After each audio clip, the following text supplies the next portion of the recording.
क्या सुनाएंगे? एक कहानी सुनाएंगे। तो उससे क्या होगा? हमारा मौखिक भाषा विकास। क्या होगा? मौखिक भाषा विकास। एक गांव में एक सारका नाम की लड़की रहती थी। कहाँ रहती थी?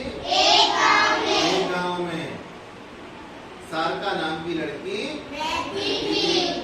वह पढ़ने में बहुत होशियार थी। कैसी थी? पढ़ने में बहुत होशियार थी। एक दिन वह अपने आंगन में बैठकर पढ़ाई कर रही थी।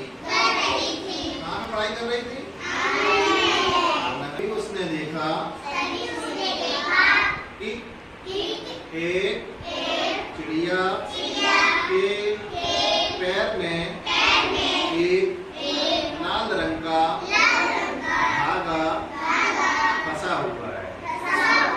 कहाँ फंसा है? चिड़िया के पैर में फंसा। Very good. उस धागे के कारण चिड़िया उड़ नहीं पा रही थी। धागा फंसा था, इस वजह से वो चिड़िया उड़ नहीं पा रही थी।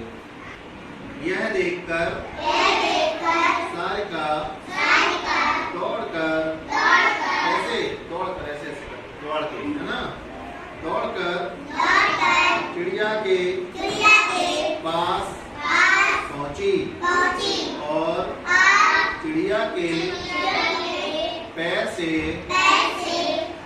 वह लाल रंग का धागा निकाल दिया।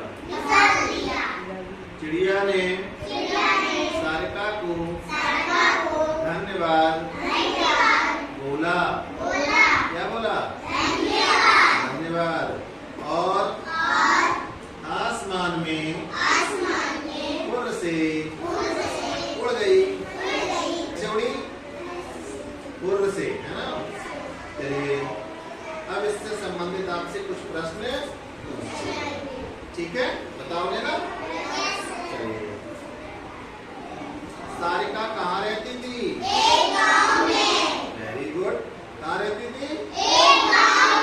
अगला प्रश्न पूछें, धागा कहाँ फंसा था? चिड़िया के। Very good. अगला प्रश्न है, धागा किस रंग का था? कैसे रंग का? बहुत अच्छा। अगला प्रश्न है, चिड़िया आसमान में कैसे उड़ गई? हम लोगों ने कहानी के माध्यम से क्या सीखा?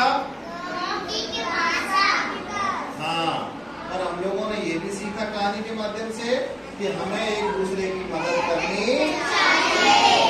जैसे कि सारिका ने चिड़िया की ये थी ना, अभी तो चिड़िया उड़ पाई, नहीं तो चिड़िया के पैर में तो धागा फंसा हुआ था। तो हमें भी एक दूसरे की मदद करनी चाहिए। ठीक है? मजा आया? कहानी कैसी लगी?